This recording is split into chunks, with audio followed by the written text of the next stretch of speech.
नमस्कार दोस्तों। स्वागत है आपका आपके अपने YouTube चैनल एग्जाम बाइट पर। जैसा कि आप जानते हैं, हमने रोजगार एक्सप्रेस शुरू कर रखी है, जिसके अंदर हम रेलवे एनटीपीसी 2024 के लिए मैथ्स की कंप्लीट तैयारी कर रहे हैं, जो कि न केवल रेलवे बल्कि रेलवे में आने वाले सभी एग्जाम और एसएससी जीडी 2025 में भी जो एग्जाम होगा उसके लिए बहुत महत्वपूर्ण होने वाली है। हमारा मॉक टेस्ट चल रहा है, जिसमें आज हम 7वां मॉक टेस्ट करेंगे। आज हम देखेंगे 4 जनवरी 2021 को सुबह की शिफ्ट 10:30 से 12 के बीच में जो पेपर आया था उसमें कैसे क्वेश्चन आए थे। पूरे के पूरे 30 क्वेश्चन देखेंगे, ताकि हम इस बार के एग्जाम में भी अपने पूरे के पूरे 30 क्वेश्चन सही मार्क करके आए। तो चलिए शुरू करते हैं, देखते हैं पहला क्वेश्चन क्या कहता है। पहला क्वेश्चन कहता है कि एक स्कूल के अंदर विद्यालय के अंदर परीक्षा में 60% छात्र सफल हुए।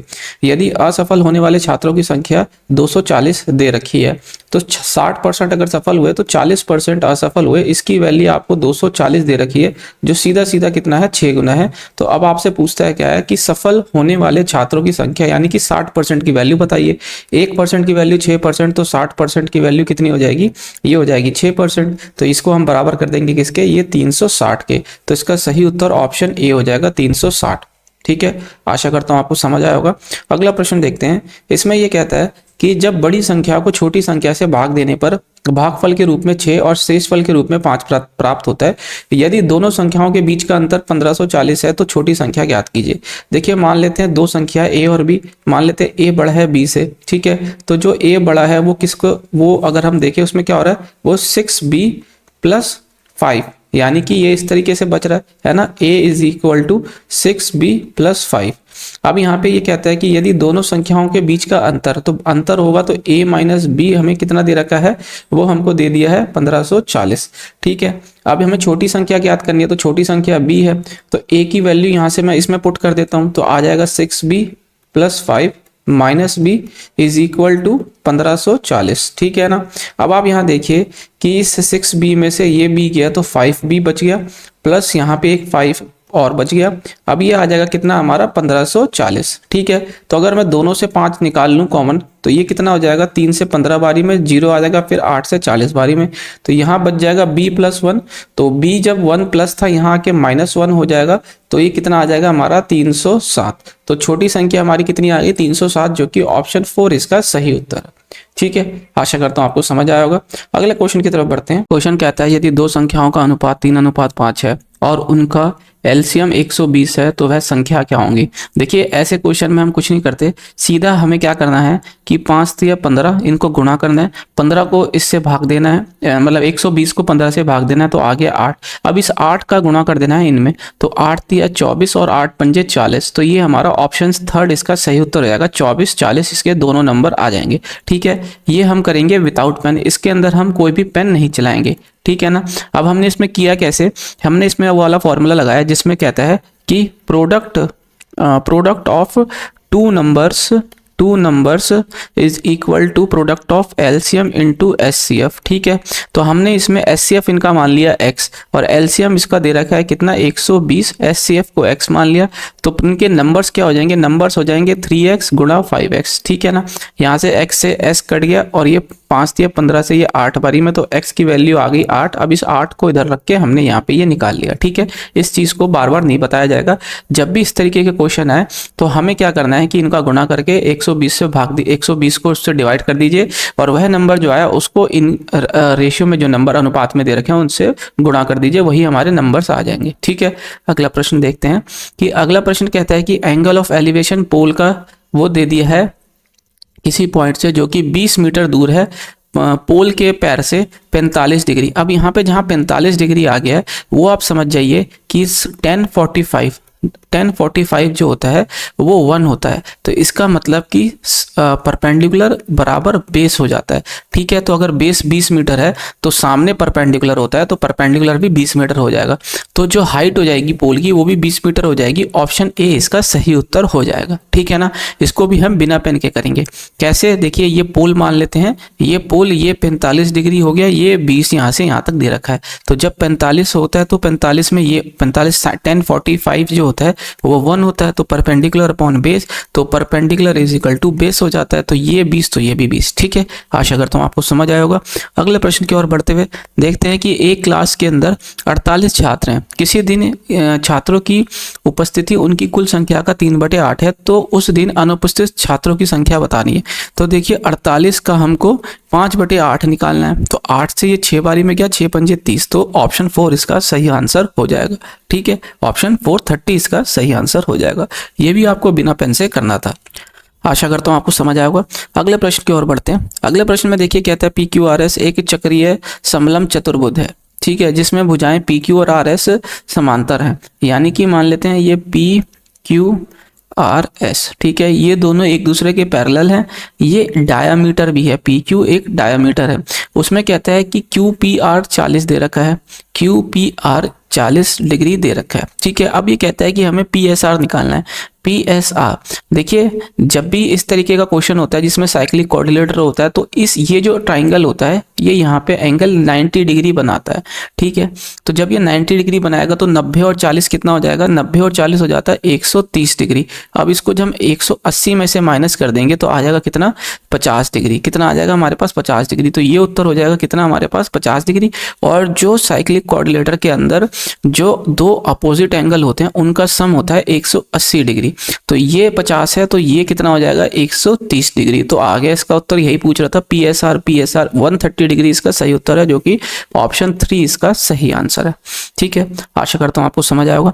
अगला प्रश्न देखते हैं कि HCF 2 नंबर का 6 दे दिया है, 84 उनका LCM दे दिया है, 42 उसमें से एक नंबर है, तो दूसरा हमें नंबर निकालना है। अभी मैंने आपको इसका फॉर्मूला बताया, तो देखिए इसको हम कैसे कर देंगे। इसको हम कर देंगे, ये 42 से कितनी बारी में चला जाएगा, 2 बारी में। ठीक है ना, तो 6 दूनी 12, तो दूसरा नंबर आ गया 12। ऑप्शन 3 हमारा इसका सही आंसर हो जाएगा। ठीक है, अगला प्रश्न देखते हैं। अगले प्रश्न में देखिए, ऐसे क्वेश्चन में मैंने आपको पहले भी सेट्स में बता रखा है कि यदि जब ये दोनों एंगल मिलके 90 डिग्री बना रहे होते हैं तो ये आपस में कट जाते हैं। ठीक है, क्योंकि साइन A बराबर हो जाता है कॉस B के, कॉस A बराबर हो जाता है साइन B के। ठीक है, जब भी ये दोनों एंगल 90 डिग्री एक दूसरे के कॉम्प्लीमेंट्री होते हैं। ठीक है ना, तो देखिए दोनों एक दूसरे के कॉम्प्लीमेंट्री हैं, 90 डिग्री हैं, तो ये ऊपर से नीचे कट जाएगा, तो एक ये भी कट जाएगा, तो एक और एक 2। ऑप्शन 3 इसका सही आंसर हो जाएगा 2। ठीक है, अगले प्रश्न की ओर बढ़ते हैं। देखिए अगले प्रश्न में कहता है कि एक कालीन की लंबाई इतनी दे दी है, तो इसको हम कैसे लिख सकते हैं, इसको हम लिख सकते हैं 45/2। ठीक है, इसको हमने लिख लिया 45/2। अब ये बोलता क्या है, ये बोलता है कि एक कालीन बनानी है जिसमें क्या है, उसकी लंबाई 4 सही 1/2 मीटर। ठीक है, तो ये कितना हो जाएगा, ये इसको हम लिख सकते हैं 9/2, इसको हम लिख सकते हैं 9/2, 2 ऊपर चला जाएगा, तो ऐसी कितनी कालीन बन जाएगी 9/2 की। तो ये हमने डिवाइड कर दिया, देखिए 2 से 2 गया, 9 से ये 5 बारी में चला गया, तो 5 कालीन बन जाएगी, इसमें से 4 सही 1/2 मीटर की। तो ऑप्शन 3 हमारा इसका सही उत्तर हो जाएगा। आशा करता हूँ समझ आया होगा। अगला प्रश्न देखिए, कहता है कि डिफरेंस हमें निकालना है 3 साल के साधारण ब्याज और चक्रवर्ती ब्याज का किस पे, 5,000 रुपये पे, यदि ब्याज दर 10% प्रति वर्ष है। तो देखिए कंपाउंड इंटरेस्ट की अगर मैं बात करूं 3 साल के लिए, तो 3 साल का कंपाउंड इंटरेस्ट होता है 10% पे 33.1%। और सिंपल इंटरेस्ट की मैं अगर बात करूं 3 साल के लिए, तो चक्रवर्ती साधारण ब्याज होता है वो होता है 30%। अब जैसा कि आप जानते हैं सिंपल इंटरेस्ट होता है PRT/100, तो रेट ऑफ इंटरेस्ट और टाइम प्रोडक्ट हो जाता है। तो ये मैंने यहाँ पे कुछ नहीं किया, साल और जो इनका ब्याज दर है उसको गुना कर दिया, 30% निकाल दिया। अब यहाँ पे चक्रवर्ती ब्याज क्या होता है कि इसका अगर हमें नेट निकालना है तो वो A+B+A/B/100। ठीक है, तो ये मैंने लिखाया, तो इसी फॉर्मूले को मैंने 2 बार लगाया, एक बार फर्स्ट ईयर के लिए, ये सेकंड ईयर, दोनों मिला के, फिर इनका जो आया उसको मैंने तीसरे साल के लिए दोबारा ये फॉर्मूला लगाया। लेकिन 10% के लिए हमें 2 साल का याद होना चाहिए, 21% होता है, और 3 साल का 33.1% होता है। इतना तो हमें याद होना ही चाहिए, तो ये मैंने डायरेक्ट लिख दिया, आपको भी डायरेक्ट लिखना है। इसका डिफरेंस आ जाता है 3.1%। अब ये हमें निकालना है किसका, 5,000 रुपये का। देखिए परसेंटेज से और ये पॉइंट से ये 3 जीरो चले गए, तो जब हम 31 को 5 से गुना करेंगे तो ये हो जाता है हमारा 155, जो कि ऑप्शन 4 इसका सही उत्तर हो जाएगा। आशा करता हूँ आपको समझ आया होगा। अगले क्वेश्चन की तरफ बढ़ते हैं। अगले क्वेश्चन में देखिए ये एक एक्सप्रेशन दे रखा है हमें, और इस एक्सप्रेशन की वैल्यू निकालनी है। तो यहाँ मैंने क्या करा, x² y² plus 1/x² y², इसमें -2 into x² y² into 1/x² y² is equal to 83 -2, दोनों साइड -2 कर दिया, ठीक है ना। अब यहाँ पे भी मैं x² y² 1/x² y² लिख देता हूँ। तो देखिए ये दोनों इधर से कट गए, ये भी दोनों इधर से कट गए, लेकिन आप यहाँ पे देखिए इसको हम काटेंगे नहीं। आप इसको ध्यान से देखेंगे तो ये एक आइडेंटिटी बन रही है क्या, xy माइनस 1/xy का होल स्क्वायर, और यहाँ पे जब हमने काट दिया तो 83 में से 2 गया तो बच गया क्या, 81। अब जब ये स्क्वायर इधर आ जाएगा तो स्क्वायर रूट हो जाएगा, और 81 का स्क्वायर रूट होता है 9, जो कि ऑप्शन ए इसका सही उत्तर हो जाएगा, ऑप्शन 1 सॉरी 9 इसका सही आंसर हो जाएगा। आशा करता हूँ आपको समझ आया होगा। अगले प्रश्न की ओर बढ़ते हैं। देखिए कहता है कि एक टंकी की क्षमता वॉल्यूम हमको इतनी दे रखी है, उसके टंकी के बेस की त्रिज्या 21 मीटर दे रखी है, तो टंकी की गहराई यानी कि उसकी हाइट निकालनी है। तो सिलेंडर का जो फॉर्मूला होता है वॉल्यूम का, वो क्या हो जाता है, सिलेंडर के वॉल्यूम का फॉर्मूला हो जाता है πr²h। अब यहाँ वॉल्यूम दे रखा है 2376, पाई की वैल्यू 22/7, r² की वैल्यू 21 हो जाएगी, सॉरी आर की वैल्यू 21, तो एच हमें निकालना है। तो देखिए 7 से ये 3 बारी में चला गया, 11 से ये 2 बारी में, 11 से ये 2 बारी में चला जाएगा, फिर 1 बारी में, फिर ये 6 बारी में। तो यहाँ से अगर हम देखें तो ये कितना हो जाएगा, 2 3 3 दूनी 6, तो 6 से ये 6 3 18 और 6 का 36, तो ये ऐसे हो गया। तो जो हाइट आ जाएगी वो कितनी आ जाएगी, 36/21। तो 3 से ये 12 बारी में, 3 से ये 7 बारी में चला गया। तो जब आप इसको डिवाइड करेंगे तो ये 1.5 के समथिंग जाएगा। तो ये 1.5 मीटर इसकी 1.7 मीटर इसकी हाइट आ जाएगी, सॉरी 1.7 मीटर, जो कि ऑप्शन सेकंड हमारा इसका सही आंसर है। क्योंकि ये 1 टाइम ही जाएगा, तो 1 टाइम में आपको आगे करना ही नहीं है, आपको यहाँ दिख जाएगा 1 पॉइंट में एक ही ऑप्शन है, ऑप्शन सेकंड, यही इसका सही उत्तर है। अगला प्रश्न देखते हैं। अगला प्रश्न एक सिंप्लीफिकेशन का क्वेश्चन है। देखिए आप इसको 15 को जब 14 से इंटू कर देंगे तो ये आपका कितना आ जाएगा, 210 माइनस 30 हो गया। अब जब 3 3 3 9 प्लस 17, 17 को 9 में अगर 17 और 9 जोड़ेंगे तो हो जाएगा कितना आपका 26, तो ये हो गया 26, और ये चला जाएगा इसमें से, तो कितना हो जाएगा 180 और 26, तो ये आ जाता है हमारा कितना 206। ऑप्शन 4 इसका सही आंसर है, 206। आसान था। अगला प्रश्न देखते हैं। अगला प्रश्न कहता है कि 15 किसी कंपनी में 15 पुरुष कर्मी और 20 महिला कर्मी किसी कार्य को 26 दिन में पूरा कर सकते हैं, ठीक है। उसी कार्य को 30 पुरुष कर्मी और 12 महिला कर्मी साथ में मिलकर कितना करेंगे। तो सबसे पहले इनकी कार्य कुशलता निकालिए। तो देखिए 15 पुरुष और बराबर कर दीजिए 15 महिला का, क्योंकि वो दोनों ही अलग अलग 26 दिन में काम कर रहे हैं, तो इनकी एफिशिएंसी आ जाएगी ऐसे। तो पुरुष बटे महिला की एफिशिएंसी आ जाएगी 20/15, 5 से ये 3 बारी में, 5 से 4 बारी में। तो यानी कि पुरुष किसी काम को करने में अगर मान लीजिए 4 यूनिट का काम 1 दिन में कर रहे हैं, तो उसी 1 दिन में महिला 3 यूनिट का काम कर रही है, ठीक है। तो अब आप यहाँ पे टोटल वर्क निकाल लीजिए। टोटल वर्क निकालने के लिए किसी एक में भी वैल्यू पुट कर लेते हैं। तो मैंने मान लीजिए पुरुष वाले में पुट कर लिया, 15 पुरुष की एफिशिएंसी दे रखी है, 4 और 26 दिन में काम कंप्लीट कर रहे हैं। तो जब हम इनको गुना करेंगे तो ये 15 चौका 60 हो जाएगा, 26 को 60 से अगर हम गुना कर देंगे तो ये हमारा आ जाता है कितना, 1540। तो 1560 यूनिट, सॉरी 1560 यूनिट का मान लेते हैं क्या, कई कार्य टोटल वर्क उन्होंने करना है। अब आप देखिए ये 1560 यूनिट का कार्य कौन कर रहा है, 30 पुरुष कर रहे हैं। तो 30 पुरुष की एफिशिएंसी 4 हो गई, प्लस 12 महिला कर रही है, महिला की एफिशिएंसी 3 हो गई। तो ये मान लेते हैं डी दिन में काम करेंगे कितना, 1560 यूनिट का। तो इसको जब हम देखेंगे तो ये 120 हो जाता है, ये 36 हो जाता है। तो देखिए आप यहाँ पे 156 हो जाता है इन दोनों को जोड़ने पे। तो जब आप इसको काट देंगे यहाँ से 156 से ये करेंगे तो 10 बच गया। तो 10 दिन कितना आ गया, 10 दिन के अंदर ये लोग काम कर लेंगे। तो इसका सही उत्तर ऑप्शन 4 हो जाएगा, 10 डेज, ठीक है ना। आशा करता हूँ आपको समझ आया होगा। अगले प्रश्न की ओर बढ़ते हैं। देखिए यहाँ पे ये a प्लस बी और a माइनस बी की आइडेंटिटी वाला फॉर्मूला है। तो a² माइनस बी स्क्वायर वाली आइडेंटिटी, तो 3 का स्क्वायर और √2 का स्क्वायर माइनस 2 का स्क्वायर, ठीक है। इसको गुणा करना है किससे, 13 से प्लस 15, ठीक है। इसी को अब हमें सॉल्व करना है। इसको सॉल्व करेंगे तो ये 9 हो जाएगा, ये 2 हो जाएगा, ये 4 हो जाएगा, ठीक है। ये 13, ये प्लस 5, ठीक है ना, ये 13 हो जाएगा।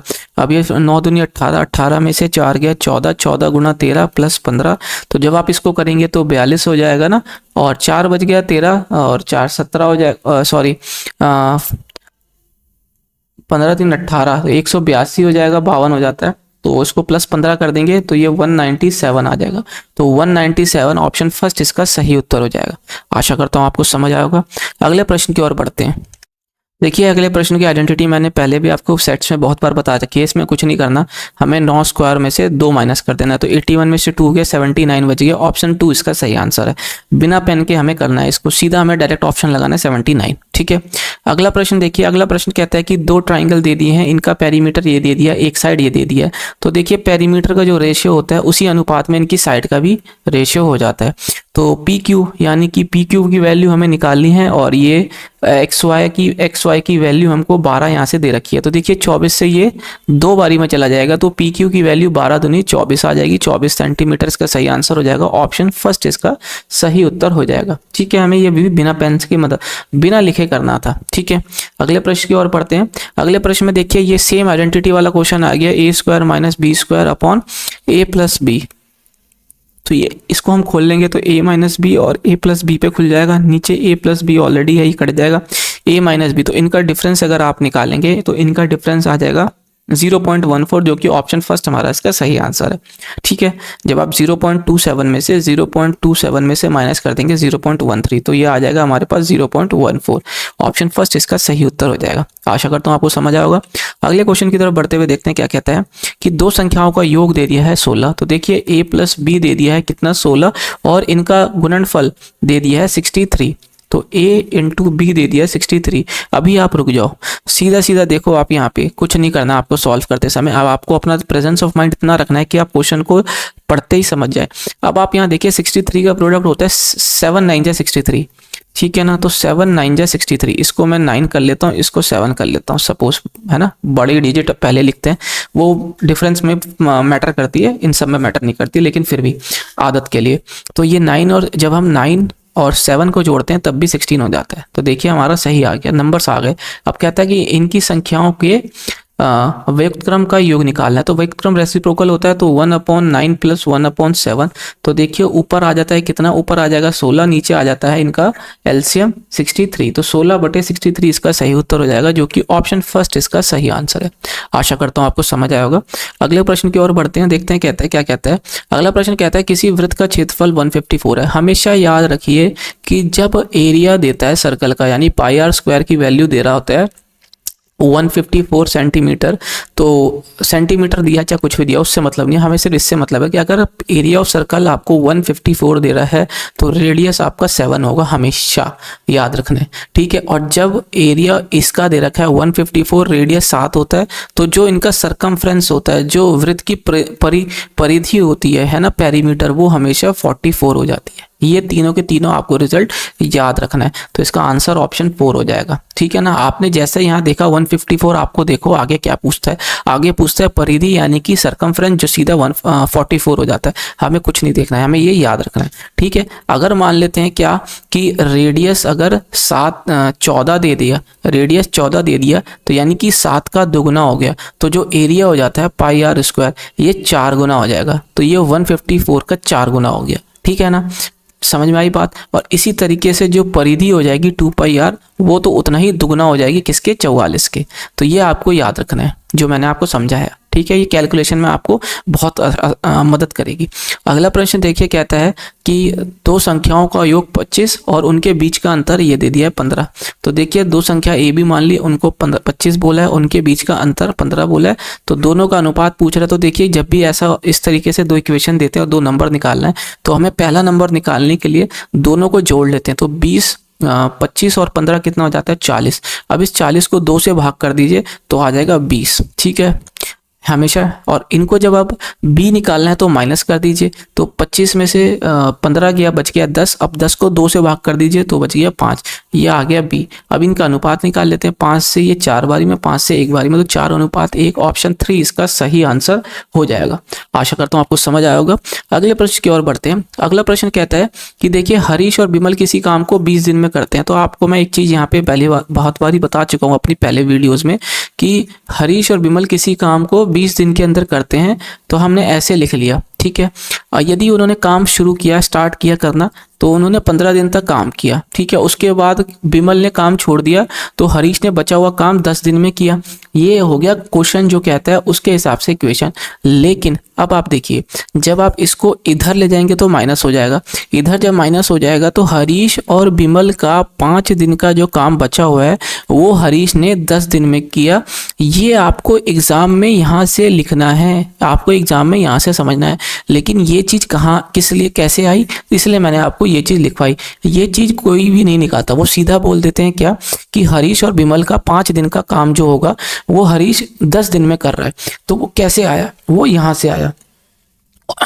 और ये जो फॉर्मूला आया, ये फॉर्मूला आया MDH वाले से, M1D1 H1 upon W1 is equal to M2 D2 H2 upon W2। ये वाला फॉर्मूला आप सबने पढ़ा होगा, ठीक है ना। समझ आ गई बात आपको। अब आप यहाँ से इनकी एफिशिएंसी का अनुपात निकाल लीजिए।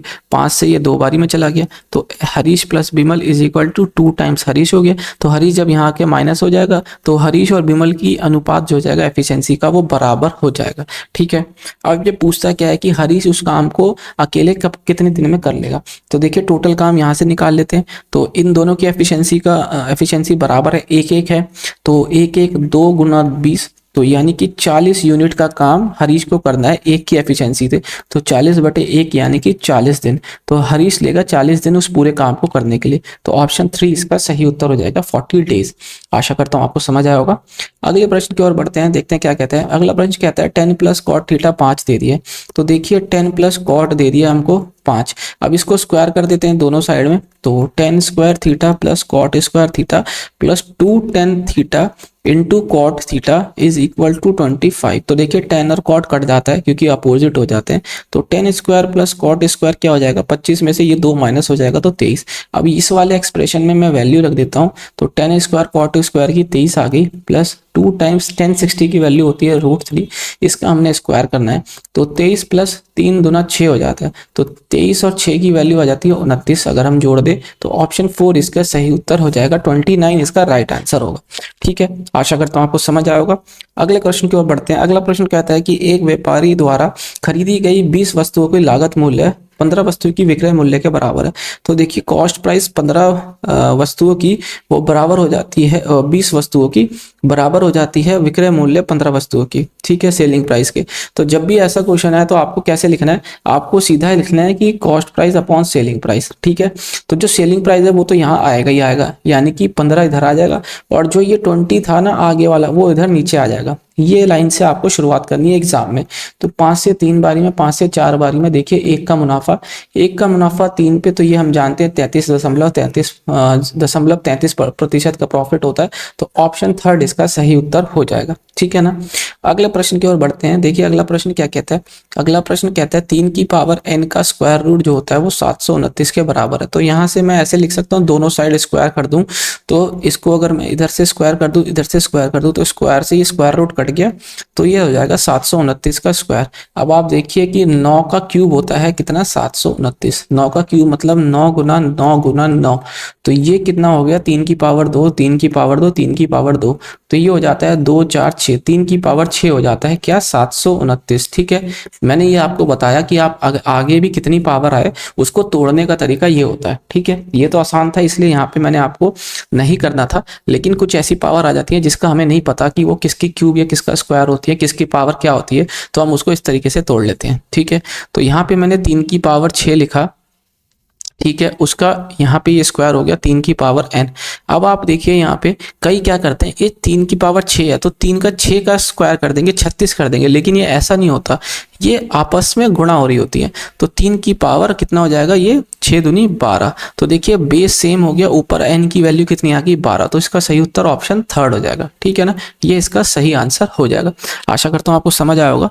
अगले प्रश्न की ओर बढ़ते हैं, देखते हैं क्या कहता है। अगला प्रश्न कहता है कि किसी कंपनी में महिला और पुरुष की कर्मचारियों की संख्या का अनुपात 2:3 है और कंपनी में पुरुष कर्मचारियों की संख्या 90 दे रखी है।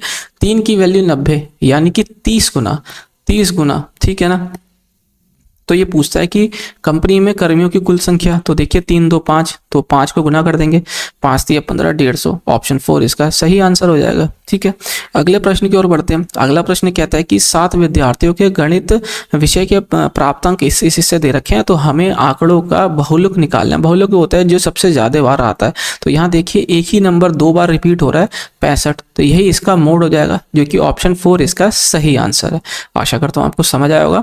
अगला प्रश्न देखिए क्या कहता है। अगले प्रश्न में ये कहता है कि 27% है, तो इस परसेंट का साइन हटाएंगे तो नीचे 2 जीरो आ जाता है, यहाँ आ गया 250, माइनस 2 है, यहाँ से पॉइंट हटाएंगे तो नीचे 2 जीरो आ जाएगा, और परसेंट का साइन हटाएंगे तो फिर से 2 जीरो आ जाएगा, 1000 इधर आ गया।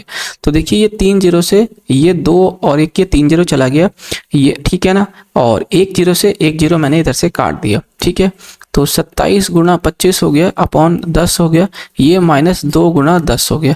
तो जब आप इसको गुना कर लेंगे 25 को 27 से, 25 सत्ते कितना हो जाता है 175, तो बच गया 17, 25 दूनी 50 60, और ये 67, ये इस तरीके से आ गया ना। ठीक है, तो अब आप इसको जब माइनस कर देंगे 2, तो अपॉन आ जाएगा नीचे 10, तो 675 में से 2 हो गया तो 673, 73 बच गया, 673 अपॉन 10, तो आ जाएगा कितना 673.3, 67.3 आ जाएगा इसका आंसर। तो ऑप्शन 3 इसका सही उत्तर हो जाएगा 67.3। ठीक है, आशा करता हूँ आपको समझ आया होगा। अगले प्रश्न की ओर बढ़ते हैं।